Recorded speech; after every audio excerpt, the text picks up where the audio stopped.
Hi hello good morning. ನಾವಿವತ್ತು ಮಾತಾಡ್ತಾ ಇರೋದು ಟಿಕ್ಕರ್ ಟೇಪ್ ಅಂತ ಒಂದು ವೆಬ್ಸೈಟ್ ಬಗ್ಗೆ.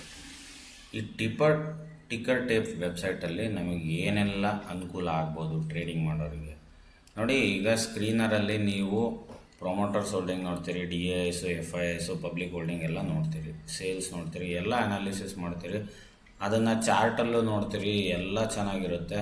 ಆದರೆ ಒಂದು ಕನ್ಫ್ಯೂಷನ್, ನಿಮಗೊಂದು ಧೈರ್ಯ ಬರಲ್ಲ, ನಾನು ಇದನ್ನು ಬೈ ಮಾಡಲಾ ಬೇಡ, ನಾನು ಬೈ ಮಾಡಿದ ಮೇಲೆ ಬಿದ್ದರೆ ಹೇಗೆ.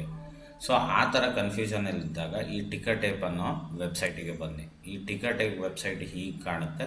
ಇದು ನಾನು ಆಲ್ರೆಡಿ ಲಾಗಿನ್ ಆಗಿದ್ದೀನಿ. ನಿಮ್ಮ ಮೊಬೈಲ್ ನಂಬರ್ ಡೀಟೇಲ್ಸನ್ನು ಕೊಟ್ಟು ಇಲ್ಲಿ ಲಾಗಿನ್ ಆಗಿ, ಲಾಗಿನ್ ಆದಮೇಲೆ ಈಗ ಯಾವುದಾದ್ರು ಒಂದು ಸ್ಟಾಕ್, ಎಕ್ಸಾಂಪಲ್ ABDL ಅಂತ ಒಂದು ಸ್ಟಾಕ್ ನಾನು ಹುಡುಕ್ತೀನಿ.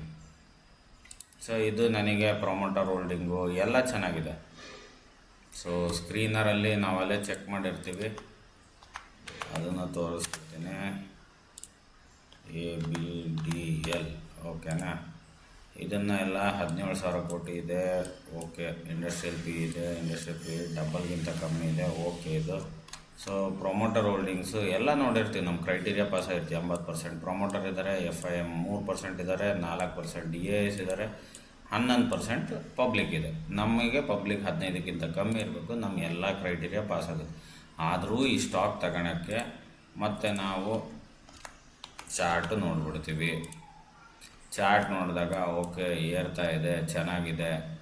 ಸೊ ಇದನ್ನು ಡಬಲ್ ಟಾಪ್ ಮಾಡಿದೆ ಇಲ್ಲಿ ಈಗ ರೀಸೆಂಟಾಗಿ. ಸೊ ಓಕೆ, ಇದು ಎಲ್ಲ ಏರ್ತಾ ಇರೋದ್ರಿಂದ, ಕ್ರೈಟೀರಿಯಾ ಪಾಸ್ ಆಗಿರೋದ್ರಿಂದ ತಗೋಬೇಕು ಅಂತ ಮನಸ್ಸು ಹೇಳ್ತಾ ಇದೆ. ಆದರೆ ಇಲ್ಲಿ ಡಬಲ್ ಟಾಪು, ಇಲ್ಲಿ ಟಾಪಲ್ಲಿ ಹ್ಯಾಮರು, ಇದು ಇನ್ನೂ ಕೆಳಗೆ ಬಂದು ಲಾಸಿಗೆ ಹೋಗ್ಬಿಟ್ರೆ ಅಂತ ಒಂದು ಭಯ ಇರುತ್ತೆ. ಸೊ ಆ ಟೈಮಲ್ಲಿ ನೀವು ನಿಮ್ಮ ಧೈರ್ಯ, ನೀವು ಮಾಡಿರೋ ಅನಾಲಿಸಿಸ್ ಕರೆಕ್ಟ್ ಇದನ್ನಲ್ಲ ಅಂತ ಚೆಕ್ ಮಾಡೋಕ್ಕೆ ಈ ಟಿಕ್ಕರ್ ಟೇಪಲ್ಲಿ ಬನ್ನಿ. ಸೊ ಇಲ್ಲಿ ಅವರು ತೋರಿಸ್ತಾರೆ ಏನೇನು ಸದ್ಯ ರೆಡ್ ಫ್ಲ್ಯಾಗ್ಸ್ ಇದಾವೋ ಇಲ್ಲ ಅಂತ. ರೆಡ್ ಫ್ಲ್ಯಾಗ್ಸ್ ಎಷ್ಟು ಕಮ್ಮಿ ಇರುತ್ತೋ ಅಷ್ಟು ಚೆನ್ನಾಗಿ. ಸೊ ಪರ್ಫಾರ್ಮೆನ್ಸ್ ಲೋ ಇದೆ, ವ್ಯಾಲ್ಯೂಯೇಷನ್ ಲೋ ಇದೆ, ಗ್ರೋತ್ ಆ್ಯಾವ್ರೇಜ್ ಇದೆ, ಪ್ರಾಫಿಟಬಿಲಿಟಿ ಹೈ ಇದೆ, ಎಂಟ್ರಿ ಪಾಯಿಂಟ್ ಗುಡ್ಡು, ರೆಡ್ ಫ್ಲ್ಯಾಗ್ಸ್ ಏನೂ ಇಲ್ಲ, ನೋ ರೆಡ್ ಫ್ಲ್ಯಾಗ್ಸ್ ಫೌಂಡ್ ಅಂತ ಬರ್ತಾ ಇದೆ. ಸೊ ಇನ್ನೊಂದು ಸ್ವಲ್ಪ ಸ್ಕ್ರಾಲ್ ಡೌನ್ ಮಾಡಿದ್ರೆ ಅನಾಲಿಸ್ಟ್ ರೇಟಿಂಗ್ ಆ್ಯಂಡ್ ಫೋರ್ಕಾಸ್ಟ್. ಎಷ್ಟೋ ಜನ ಅನಾಲಿಸಿಸ್ಗಳು ಮಾಡಿ ಇದನ್ನು 100% ಬೈ ಹೇಳ್ತಾ ಇದ್ದಾರೆ. ಅಂದರೆ ನೀವು ಅಂದ್ಕೊಂಡಿರೋದು ಈ ಸ್ಟಾಕ್ ಒಳ್ಳೆಯದು ಅಂದರೆ ನಿಮ್ಮ ಥರನೇ ಎಷ್ಟೋ ಅನಲಿಸ್ಟ್ಗಳು ಸಹ ಇದು ಒಳ್ಳೆಯದು ಅಂತ ಹೇಳ್ತಾ ಇದ್ದಾರೆ. ಸೊ ಇದು ನಿಮಗೆ ಒಂದು ಧೈರ್ಯ ಕೊಡುತ್ತೆ. ಈ ಸ್ಟಾಕ್ನ ನಾನು ಬೈ ಮಾಡಿ ಲಾಂಗ್ ಟರ್ಮಿಗೆ ಹೋಲ್ಡ್ ಮಾಡಬೇಕು ಅಂತ ಒಂದು ಧೈರ್ಯ ಕೊಡುತ್ತೆ. ಈಗ ಇದನ್ನ ಇನ್ನೊಂದು ನೋಡ್ಬಿಡೋಣ. ಈಗ ಸದ್ಯ ಸುದ್ದಿಯಲ್ಲಿರೋದು ಕ್ಯೂಪಿಡ್ ಲಿಮಿಟೆಡ್ ಫಾರ್ಮಾ. ಸೊ ಇದನ್ನು ನೋಡೋಣ. ಇಲ್ಲಿ ನೋಡ್ರಿ, ಅನಲಿಸ್ಟ್ ರೇಟಿಂಗ್ ಇಲ್ಲ. ಯಾಕಿಲ್ಲ ಇದು ಅನಲಿಸ್ಟ್ ರೇಟಿಂಗು? ಅವರು ನಿಮ್ಮ ಥರನೇ ಅನಾಲಿಸಿಸು ನಿಮಗಿಂತ ಡೀಪಾಗಿ ಮಾಡಿರ್ತಾರೆ. ಇಲ್ಲಿ ನೋಡಿ, ಸ್ಟಾಕ್ PU 267 ಇದೆ, ಇಂಡಸ್ಟ್ರಿಯಲ್ PU 40 ಇದೆ, ಅಜಗಜಾಂತರ ವ್ಯತ್ಯಾಸ ಇದೆ. ಸೊ ಈ ಥರ ಸ್ಟಾಕ್ಸ್ಗಳ್ನ ಅನಲಿಸ್ಟ್ಗಳು ಯಾರೂ ರೆಕಮೆಂಡ್ ಮಾಡಲ್ಲ. ಹಾಗೆ ಟಿಕ್ಕರ್ ಟೇಪಲ್ಲೂ ಯಾವ ಅನಲಿಸ್ಟು ರೆಕಮೆಂಡ್ ಮಾಡಿಲ್ಲ.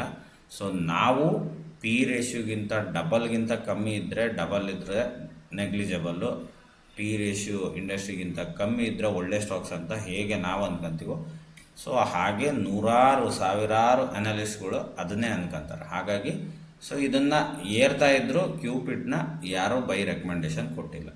ಸೊ ಇನ್ನೊಂದು, ಯಾವಾಗಲೂ ಪೆನ್ನಿ ಸ್ಟಾಕಲ್ಲಿ IDFC ಅನ್ನೋದು ಸುದ್ದಿಯಲ್ಲಿರುತ್ತೆ. IDFC first bank. So IDFC first bank ಎಲ್ಲ ಕ್ರೈಟೀರಿಯಾ ಪಾಸ್ ಆಗುತ್ತೋ ಫಸ್ಟ್ ನೋಡ್ಬಿಡೋಣ. ಸೊ ಶೇರ್ ಹೋಲ್ಡಿಂಗ್ ಪ್ಯಾಟ್ರನ್ನಲ್ಲಿ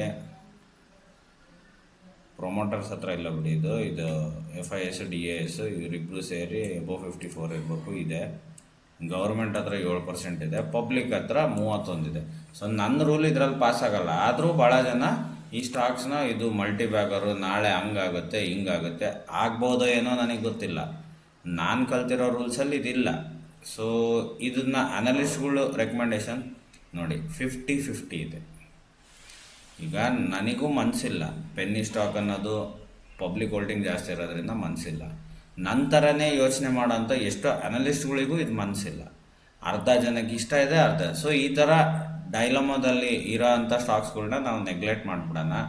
ನಾವು ತಗೊಳೋದು ಬೇಡ. ಇದಕ್ಕಿಂತ ಒಳ್ಳೊಳ್ಳೆವು ಸಿಗ್ತಾರೆ ರೀ. ಯಾಕೆ ರೀ ಇದು ಒಂದರಿಂದ ಓಡಬೇಕು? ಇನ್ನೊಂದು ಈಗ ನಾವು ರೀಸೆಂಟಾಗಿ ನಾವು ಬೈ ಮಾಡಿರೋದು ವಿದ್ಯಾ ವೈರ್ಸ್ ಅಂತ ಒಂದು. ಸೊ ವಿದ್ಯಾ ವೈರ್ಸು ನಮ್ಮ ಕ್ರೈಟೀರಿಯಾ ಪಾಸ್ ಆಗುತ್ತಾ ನೋಡೋಣ. ವಿದ್ಯಾ ವೈರ್ಸ್ ಪೆನ್ನಿ ಸ್ಟಾಕೇ ಹಿಡಿಬೇಕು ಅಂದರೆ ಸೊ ಇಲ್ಲಿ ನೋಡೋಣ. ಶೇರ್ ಹೋಲ್ಡಿಂಗ್ ಪ್ಯಾಟ್ರನ್ನು ಪ್ರೊಮೋಟರ್ಸ್ ಹತ್ರ 72 ಇದೆ, FIS ಹತ್ರ 1 ಇದೆ, DIS ಹತ್ರ 3% ಇದೆ. ಆ್ಯಕ್ಚುಲಿ ಇದು ಈಗ ಒಂದು ವಾರದ ಮುಂಚೆ 15% ಮಾತ್ರ ಇತ್ತು, ಈಗ 5% ಪಬ್ಲಿಕ್ ಹೋಲ್ಡಿಂಗ್ ಜಾಸ್ತಿ ಆಗಿದೆ. ಪ್ರೊಮೋಟರ್ ಹೋಲ್ಡಿಂಗ್ DI ಹೋಲ್ಡಿಂಗ್ ಕಮ್ಮಿ ಆಗಿದೆ. ಇದು ನಿನ್ನೆ ಚೇಂಜ್ ಆಗಿರೋದು, ಇದು ಜೂನ್ ಮಂತ್ 26. ಸೊ ನಿನ್ನೆ ತನಕ ನಮಗೆ ಈ ಕ್ರೈಟೀರಿಯಾದಲ್ಲಿತ್ತು. ಸೊ ಇದ್ರ ಮೇಲೆ ವಿದ್ಯಾ ವೈರ್ಸು ಟಿಕರ್ ಟೇಪಲ್ಲಿ ಹೋಗಿ ನೋಡಿದರೆ ಓಕೆ, ಈಗ ಇದು ರೆಕಮೆಂಡೆಡ್ ಇಲ್ಲ ವಿದ್ಯಾ ವೈರ್ಸು. ಸೊ ಇಂಥ ಬೈ ಮಾಡಿರೋ ಸ್ಟಾಕು ಏನಾದರೂ ಈ ಥರ ಇಲ್ಲಿ ವೆರಿಫಿಕೇಷನ್ ಸಿಗಲಿಲ್ಲ ಅಂದರೆ ಈಗ ಲಾಭ ಬುಕ್ ಮಾಡಿ ಲಾಭ ದುಡ್ಡನ್ನ ಮಾತ್ರ ಅಲ್ಲಿ ಬಿಡಬೇಕು, ಉಳಿದಿದ್ದನ್ನು ಅಸಲನ್ನ ತಗೊಂಡು ಮತ್ತೆ ಒಳ್ಳೆ ಸ್ಟಾಕಿಗೆ ಇನ್ವೆಸ್ಟ್ ಮಾಡೋದು.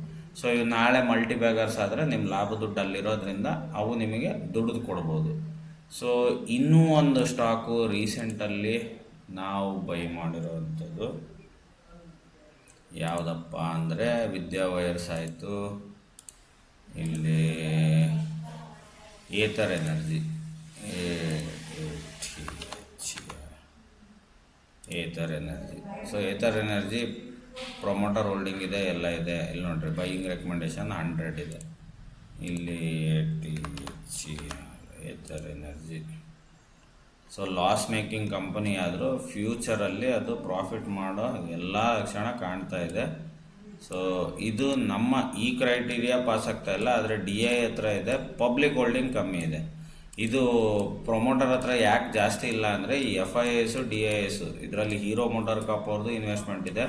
ಸೊ ಇವು 3 ಸೇರಿ ಜಾಸ್ತಿ ಇದೆ, ಆದರೆ ಪಬ್ಲಿಕ್ ಹೋಲ್ಡಿಂಗ್ ಕಮ್ಮಿ ಇದೆ. ಈ ಕ್ರೈಟೀರಿಯಾ ನಮ್ಮ ಪಾಸ್ ಆಗುತ್ತೆ. ಇಲ್ಲಿ ಡೌಟ್ ಇದ್ದರೆ ಟಿಕರ್ ಟೇಪಲ್ಲಿ ನೋಡಿದ್ರು 100% ಇದಕ್ಕೆ ರೆಕಮೆಂಡೇಶನ್ ಇದೆ. ಸೊ ಇದೇ ರೀತಿ ಇನ್ನೂ ಒಂದೆರಡು ACME ಸೋಲಾರ್ ನೋಡ್ತೀನಿ, ಒಂದು ನಿಮಿಷ. ಇನ್ನೂ ಯಾವುದೋ ಇದೆ, ACME solar, UTL solar, ACME solar.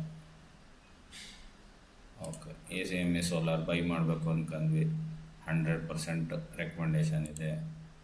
UTL solar by ಮಾಡಬೇಕು ಅಂದ್ಕೊಂಡಿದ್ದೀವಿ. UTL ಸೋಲಾರ್,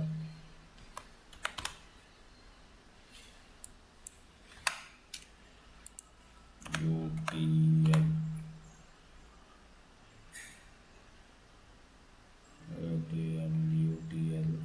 ಯಾಕೆ ಬರ್ತಾ ಇಲ್ಲ, ಅದರ ಹೆಸರೇನೋ ಬೇರೆ ಇರಬೇಕು. ಸೊ ಫುಜಿಯಮಾ,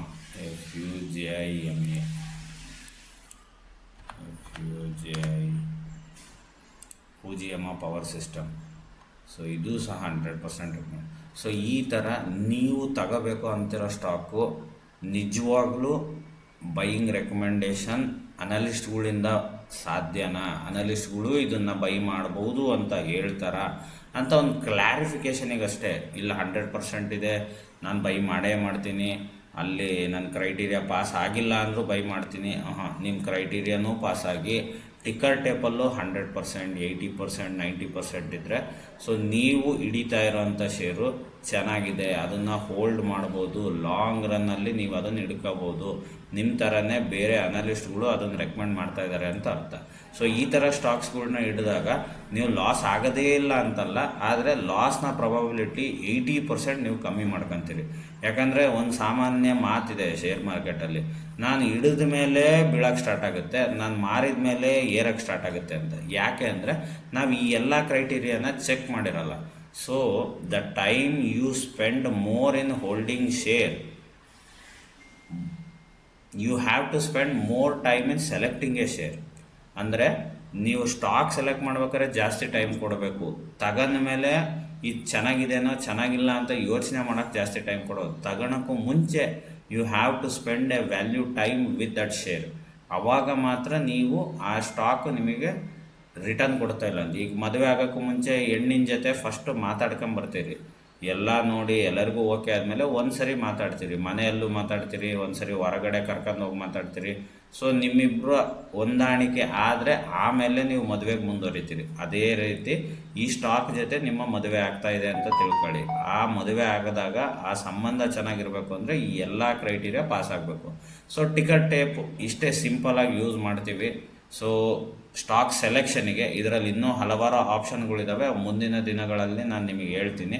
ಸದ್ಯಕ್ಕೆ ನೀವು ಸೆಲೆಕ್ಟ್ ಮಾಡ್ತಿರೋ ಸ್ಟಾಕು ನೀವು ಹಿಡ್ಕೊಂಡು ಹೋಲ್ಡ್ ಮಾಡ್ಬೋದೋ ಇಲ್ಲ ಅಂತ ನೋಡಬೇಕು ಅಂದರೆ ಈ ಟಿಕ್ಕರ್ ಟೇಪಲ್ಲಿ ಈ ಅನಾಲಿಸಿಸ್ ಅಂತ ಏನು ಕಾಲಮ್ ಇದೆ ಅಲ್ಲ, ಇಲ್ಲಿ ನಿಮಗೆ 100, 80, 90 ಈ ಥರ ಪರ್ಸೆಂಟೇಜ್ ಇದ್ದರೆ ನಿಮ್ಮ ಸ್ಟಾಕ್ ಚೆನ್ನಾಗಿದೆ ಅಂತ. ಸೊ ಇದೇ ಥರ ಇಂಟ್ರೆಸ್ಟಿಂಗ್ ವಿಡಿಯೋಗಳನ್ನ, ಇದೇ ಥರ ಇಂಟ್ರೆಸ್ಟಿಂಗ್ ಇನ್ಫಾರ್ಮೇಷನ್ನ ನಿಮ್ಮ ಮುಂದೆ ತರ್ತಾ ಇರಬೇಕು ಅಂದರೆ ಆದಷ್ಟು ಈ ವಿಡಿಯೋಗಳನ್ನ ಶೇರ್ ಮಾಡಿ, ನಿಮ್ಮ ಸ್ನೇಹಿತರಿಗೂ ಗೊತ್ತಾಗಲಿ, ನಿಮ್ಮ ಫ್ಯಾಮಿಲಿ ಬೇರೆ ಮೆಂಬರ್ಸೂ ಸಹ ಕಲೀಲಿ.